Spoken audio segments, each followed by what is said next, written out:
Hey everyone, welcome to the Academy Consulting Podcast. My name is Erica. My name is Mike. And here we are entering into the month of September, and we have some exciting news to share. Exciting for us, at least, that's for sure. Hopefully a bit exciting for you. Erica, tell them about it. It's a bit of a change. So we have had Life Academy here for over a year, which is our subscription service. And things are going so well here, Raid and Slinger, at our office with our counseling clients that we have decided that we just simply cannot give our efforts to Life Academy in the way that all of you subscribers deserve. So we are going to be stopping that subscription service starting in September. Yes, this is our last month, and hopefully you see it as a good thing. Thank you for everyone who's participated and given feedback. It's been amazing. We've reached hundreds of people with Life Academy, so it's been a win. However, our dream here in Slinger has been to work with individuals, work with businesses, work with churches, and that's all really starting to happen. Erica, how many churches are we connected to now? Yeah, we have arrangements with at least 10 churches in the area, and what that means is they are referring their church family to us, and also we have also some business partnerships with our local businesses, and Mike is really taking off as far as entrepreneurship and mentoring and leadership, things like that. And I really am focusing a lot on individual counseling with, couples, teens, and individuals as well. And we do a lot of couples counseling here in the office.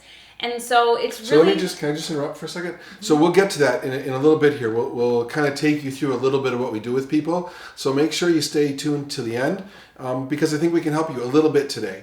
And then speaking of the churches and businesses, the parts that I'm doing, super exciting. It's something I kind of hope for, and it's just really taken off organically. One church finds out, then another finds out, that sort of thing, or one business. When we talk about working with businesses, we're really talking about teaching leadership principles, servant leadership principles, to business owners, to business leaders, to managers, even to entire staffs. So that's super fun for me. It's actually bringing Jesus and bringing our faith into the workplace. If you are a business owner, you should check it out, or if you know one, because not only will you lead more like Jesus and be a better servant leader, you'll attract better staff, you'll keep better staff, and you'll actually profit more as well, because it's a business and that's what you need to do. So that's really exciting for me, as well as helping the churches. That's just crazy fun too.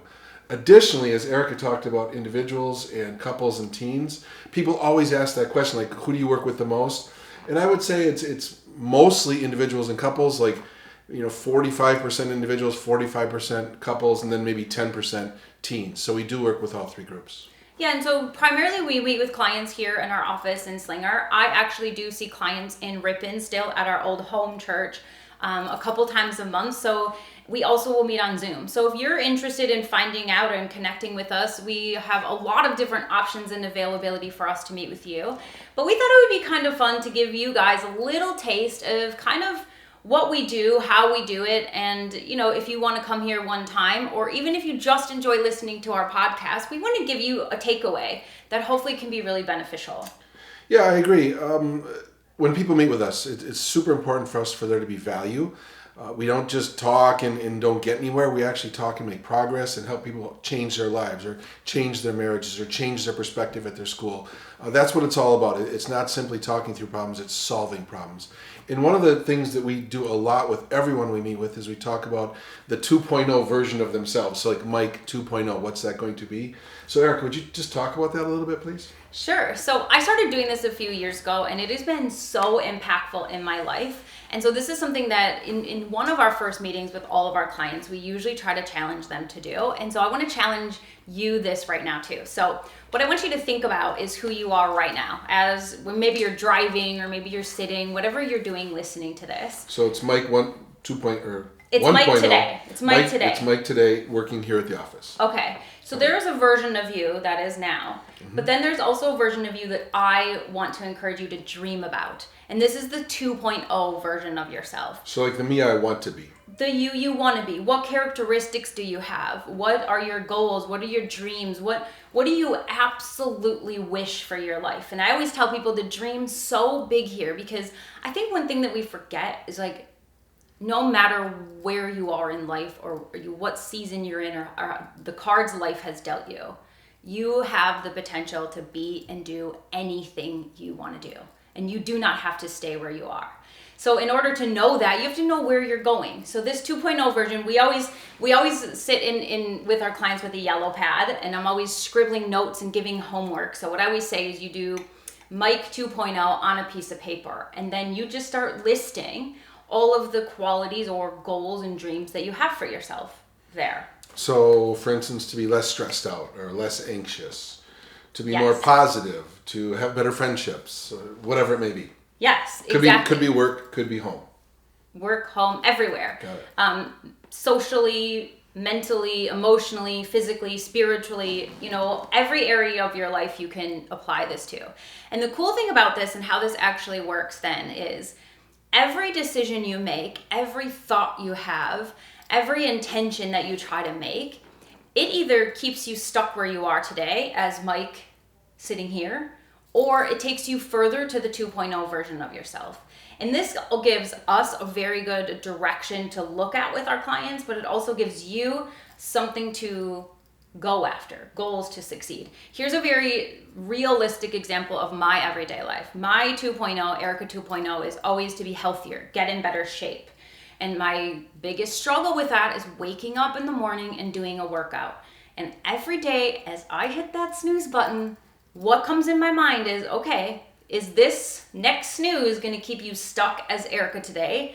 Or is it going to lead you closer to the Erica 2.0 you want to be? That's a very tangible example. Yeah, you shared this with me years ago, and now I've helped a lot of people using it. One for me that's very real and a little bit embarrassing is I'd like to have a close personal relationship with God. It's important in my life.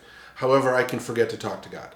I just get busy and start doing stuff, and I don't read the Bible, I don't pray, whatever. I have to have a way to remember to do that. So one of my choices, my 2.0 choices in life, is to pray from my home to the office here when I'm on my way to work every day. It's about an 8-minute drive. And my past person would listen to loud music. That's just what I like to do. First thing in the morning, kind of get cranked up, ready for work, all that kind of stuff. I've done it for 30 years. However, I've chosen to instead, in the 2.0 version of me, to pray during that time. You're in the car every day. It's automatic. You're there. And all you have to do is sacrifice the music. And I'll just have an open mind as I drive down the road. And I might see something I'm grateful for, like wildflowers on the side of the road. Or I might see a person that reminds me of someone else and I pray for them. I don't have a certain plan every day, but I just have this open communication line between God and I for that drive every morning. And that's just a better way for me to start my day. That's the 2.0 version. Hard rock music was fun. It was, but this is better for me.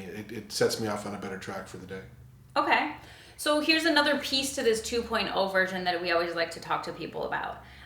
There are a couple key principles that we feel that are super important in our life in order to help us move closer to the me I want to be, or the you want to be, okay?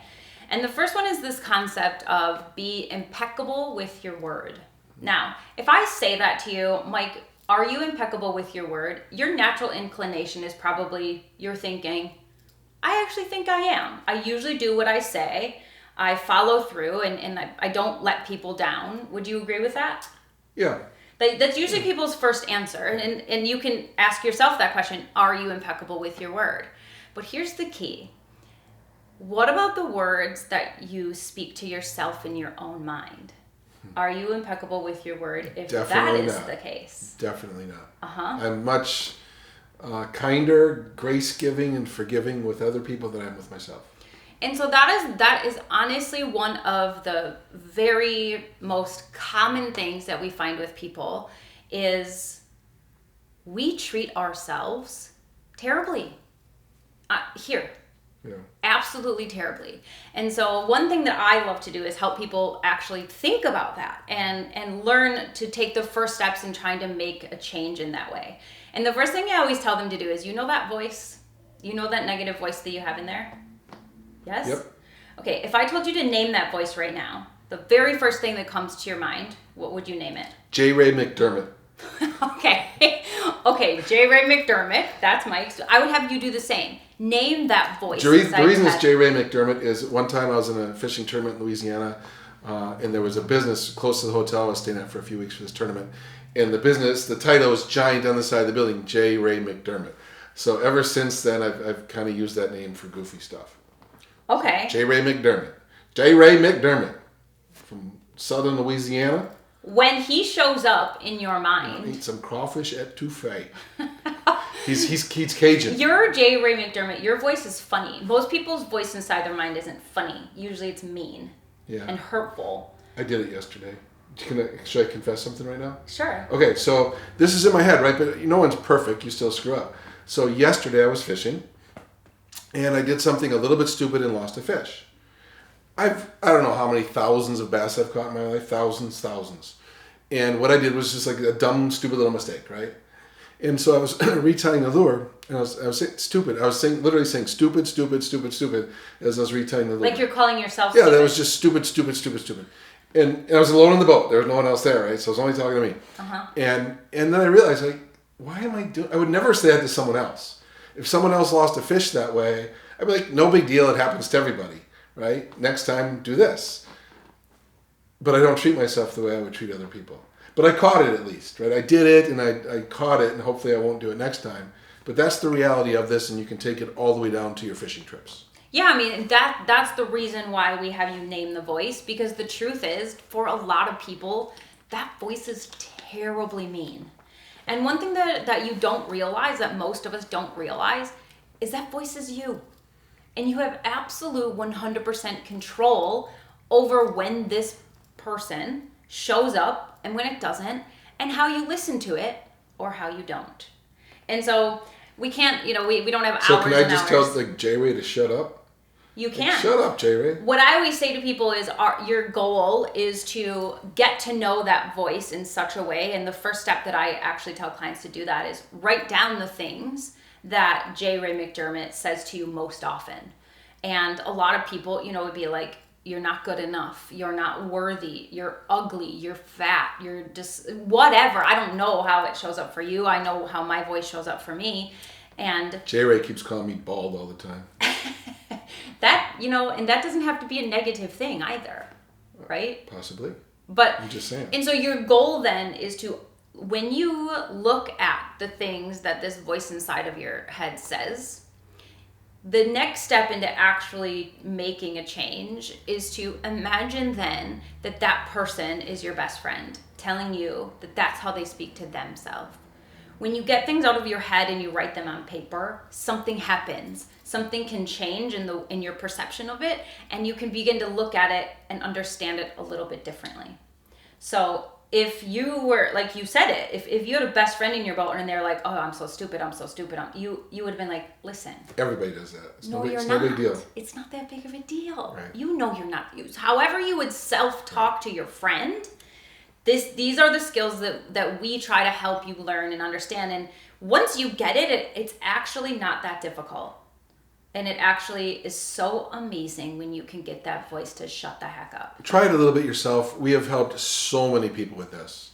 It works. And if you ever want to work with us, you can. That would be great. We'd help you as well. But even just talking about it right now, helping you on screen like this, can really be an asset to your life. Yeah. And so obviously there's so much deeper places we can go with all of these things. But I think there's one more thing that I would like to share with you guys today, in hopes that it may be able to change your perception about how you deal with other people. Okay?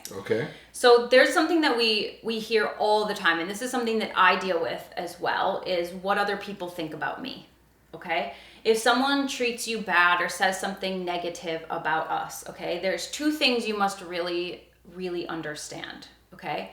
First of all, when people are negative towards you, I think it's always a good idea to listen. Take it. If it's criticism, digest it a little bit. If there's some truth in there and there's some things that you need to maybe apologize for, okay, fine, that. But one thing we have to realize is that more than likely, if someone has a problem with you, it actually has so much more to do with them than it does with you in the first place. Because here's what we know. Hurt people, okay? And I'm going to give you this example. Mike, when your boys were little, did they ever throw a tantrum, like as a toddler? Once or twice. Okay. If you're a parent, you know this feeling. What is the feeling that you have when your toddler throws a tantrum? What did their mother do wrong? Of course. That's typical. Right? But we don't know. No, I'm totally joking with that. No, the feeling I have if my toddler would throw a tantrum, number one would be frustration. It just wanted it to stop. But usually they're throwing a tantrum over something like not super important or whatever. You told them to like put their toy away or something, just something dumb. So they're frustrated and I become frustrated. Okay. And so the goal of that toddler in that moment, not even consciously, is to make you feel how they feel. They're so frustrated and they don't have the communication skills to be able to tell you what they need or want, so they just throw a fit, okay? Here's some really cool thing that hopefully will help all of you in your life once you get this. It never changes as we become adults. Subconsciously, and people don't even do this on purpose, and most of you don't even know you're doing it. But the people that are really awful to other people, or if you think back to your last fight you had with your spouse, okay, or a friend or something, typically what happens is the person who is angry or frustrated or acting out is only trying to get you to feel how they feel. And if you think about that, it can really help you not take things so personally. And it can give you the lens, like I'll bring God in here, to just give them more grace and more love and more understanding. Because typically, if we think it's about us, we get defensive and we want to fight back and whatever. But if we can go into these hard conversations or these attacks with this in mind, I think everything changes. What do you think about that? I totally agree. For instance, working with high schoolers. High school can be really difficult with all the gossip and things that can go on, and kids can be super mean. One of the things I'll share with kids is if someone's insulting you for whatever reason, okay, they don't like your shirt and they're teasing you about your shirt, it's not about your shirt, it's about their shirt. They feel uncomfortable and they're not really sure that their shirt is great looking, so the only way to pump themselves up is to bring someone else down. They don't go home thinking about your shirt. They couldn't care less about your shirt. They only care about their own.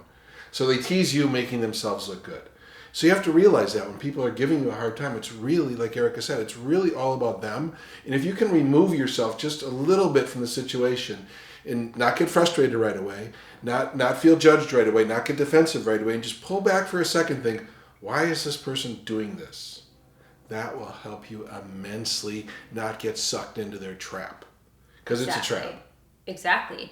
And this goes along the same lines too, is like, if you're one of those people that gets frustrated or angry in traffic, when someone cuts you off in traffic, this is also a great tool you can use for that too. When you can have this lens and you know, if we're driving and he cuts me off in traffic, okay, sometimes people's normal inclination is to, give them some sort of hand gesture, or we get frustrated inside ourselves and it just drives us so crazy because people are just such bad drivers or whatever it is, right? When you have this sort of lens of grace and love inside of your mind, instead of that going to you at a personal level, you can step back and you can think to yourself, wow, I wonder what's going on in their life today, and have some grace for that instead of allowing it to bring you down with them. See, you're nicer than me. I do a similar thing, right? Like someone cuts me off in traffic. I don't think I've ever given anyone any hand gesture, ever. I just think they're stupid. Like, okay, they're not purposely cutting me off to ruin my day. Very rarely, right? Like every once in a while, you do get an aggressive driver who's terrible. That's a different story. But most driving situations, the person did something that was probably accidentally not that smart. And how can you get mad about that? Like, okay, the person's not, they're a poor driver. I feel bad for them.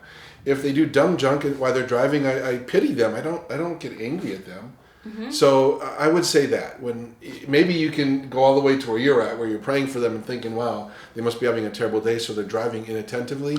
Way to go. That's an A+. But a good solid B is just not to get ticked off and think, wow, they just stink at driving. Why would that make me angry?